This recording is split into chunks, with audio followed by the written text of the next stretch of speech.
வலைக்கும் வரஹமத்துல்லாஹி வபரகாத்துஹு. அடுத்த நாளுக்குள்ள கிளாஸ். அஊது பில்லாஹி மினஷ் ஷைத்வானிர் ரஜீம். பிஸ்மில்லாஹிர் ரஹ்மானிர் ரஹீம். அஷ்ஷஹுருல் ஹராமு பிஷ்ஷஹுரில் ஹராமி வல் ஹுருமாத்து கிஸ்வாஸ் ஃபமனிர் اعتدى عليكم فاعتدوا عليه بمثل ما اعتدى عليكم واتقوا الله واعلموا أن الله مع المتقين وأنفقوا في سبيل الله ولا تلقوا بأيديكم إلى التهلكة وأحسنوا إن الله يحب المحسنين وأتموا الحج والعمرة لله فإن أحصرتم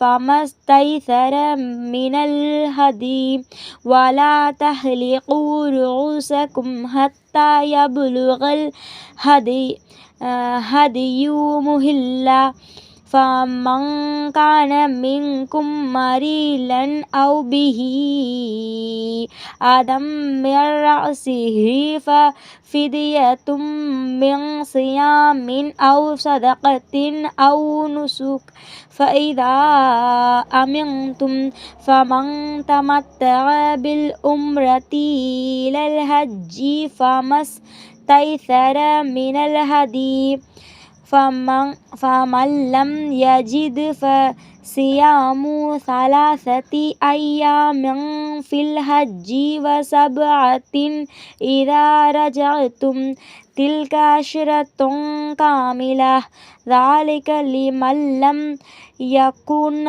أهله حاضر المسجد الحرام واتقوا الله واعلموا أن الله شديد العقاب الحج أشهر معلومات فمن فرض فيهن الحج فلا رفث ولا فسق ولا جدال في الحج وما تفعلوا من خير يعلمه الله وتردوا فإن خير الزاد التقوى واتقون يا أولي الألباب. சதகல்லாஹுல் அலீம். இதோட தமிழ் மீனிங்: போர் செய்வது தடுக்கப்பட்டுள்ள ரஜபு, துல்காய்தா, துல்ஹஜ்ஜி, முஹரம் ஆகிய சிறப்புற்ற மாதங்களுக்கு சிறப்புற்ற மாதங்களே ஈடாகும். ஆகவே சிறப்புகளுக்கு சமமான ஈடு உண்டு. ஆதலால் எவரேனும் உங்கள் மீது வரம்பு மீறி அம்மாதங்களில் போருக்கு வந்தால் அவர் வரம்பு மீறிய விதமே நீங்களும் அவர் மீது வரம்பு மீறி போருக்கு செல்லுங்கள். ஆனால் நீங்கள் அல்லாஹ்வுக்கு பயந்து அம்மாதங்களில் போரை ஆரம்பம் செய்யாது இருந்து கொள்ளுங்கள். அல்லாஹ் இறையச்சமுடையவர்களுடன் இருக்கிறான் என்பதை உறுதியாக அறிந்து கொள்ளுங்கள். இன்ஷா அல்லாஹ். நீங்கள் அல்லாஹ்வுடைய பாதையில் தாராளமாக செலவு செய்யுங்கள். அல்லாஹ்வுடைய பாதையில் செலவு செய்யாது உங்களை நீங்களே ஆபத்துக்குள்ளாக்கி கொள்ளாதீர்கள். பிறருக்கு உதவியும் நன்மையும் செய்யுங்கள். நிச்சயமாக அல்லாஹ் பிறருக்கு நன்மை செய்பவர்களை நேசிக்கிறான். பிஷகல்லா. அல்லாஹ்வுக்காக ஆரம்பம் செய்த ஹஜ்ஜையும் உம்ராவையும் நீங்கள் முழுமையாக்குங்கள். இன்ஷா அல்லாஹ். ஆனால் மக்கா செல்ல முடியாதவாறு நீங்கள் தடுக்கப்பட்டு ஹஜ்ஜை முழுமையாக்க முடியாவிட்டால் ஹத்யூ என்னும் ஆடு, மாடு, ஒட்டகம் ஆகியவைகளில் உங்களுக்கு சாத்தியமானதை பரிகாரமாகவும் தவிர அந்த ஹத்யூக்கள் தாம் செல்ல வேண்டிய மக்காவில் உள்ள ஹரம் என்னும் இடத்தை அடையும் வரை நீங்கள் உங்கள் தலைமுடிகளை சிரைத்து கொள்ளாதீர்கள். ஆயினும் இஹ்ராம் கட்டிய உங்களில் எவரேனும் நோயாளியாகவோ அல்லது தலையில் பேன், புண், வலி ஆகியவற்றால் இடையூறு உள்ளவராகவோ இருந்து முடியிறக்கி கொண்டு விட்டால் அதற்கு பரிகாரமாக அவர் 3 நோன்புகள் நோற்கவும். இன்ஷா அல்லாஹ்.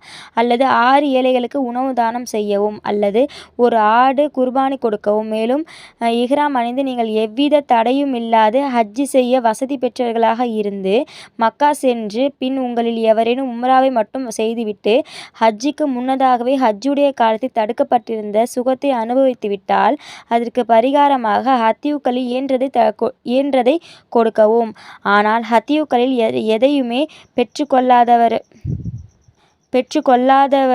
ஹஜ்ஜுடைய காலத்தில் 3ம் தன் இருப்பிடம் திரும்பிய பின் 7 ஆக முழுமையாக 10 நாட்கள் நோன்பு நோற்கவும். தடுக்கப்பட்ட சுகத்தை அனுபவித்து இவ்வுரிமையானது எவருடைய குடும்பம் மஸ்ஜிதுல் ஹராமில் மக்காவில் குடியிருக்கவில்லையோ அவருக்குத்தான். ஆகவே நீங்கள் அல்லாஹ்வுக்கு பயந்து கொள்ளுங்கள். நிச்சயமாக அல்லாஹ் குற்றவாளிகளை வேதனை செய்வதில் மிக கடுமையானவன் என்பதையும் உறுதியாக அறிந்து கொள்ளுங்கள். இன்ஷா அல்லாஹ். ஹஜ்ஜி அதற்கென குறிப்பிட்ட ஷவ்வால், துல்காய்தா, துல்ஹஜ் ஆகிய மாதங்களில்தான். ஆகவே அவற்றில் எவரேனும் இஹ்ராம் அணிந்து ஹஜ்ஜை தன் மீது கடமையாக்கி கொண்டால் ஹஜ்ஜி மாதத்தின் 10ஆம் தேதி வரை வீடு கூடுதல், தீச்சொல் பேசுதல், சச்சரவு செய்தல் கூடாது. நீங்கள் என்ன நன்மை செய்த போதிலும் நிச்சயமாக அல்லாஹ் அதை அறிந்து அதற்குரிய கூலி தருவான் இன்ஷா அல்லாஹ். தவிர ஹஜ்ஜுடைய பயணத்தில் வேண்டிய உணவுகளை முன்னதாகவே தயார்படுத்தி கொள்ளுங்கள். ஆனால் நிச்சயமாக நீங்கள் தயார்படுத்தி கொள்ள வேண்டியவற்றில் எல்லாம் மிக மேலானது இறை அச்சம்தான். ஆதலால் அறிவாளிகளே, நீங்கள் குறிப்பாக ஹஜ்ஜுடைய காலத்தில் எனக்கு பயந்து நடந்து கொள்ளுங்கள் இன்ஷா அல்லாஹ். அஸ்ஸலாமு அலைக்கும் வரஹ்மத்துல்லாஹி வபரகாத்துஹு.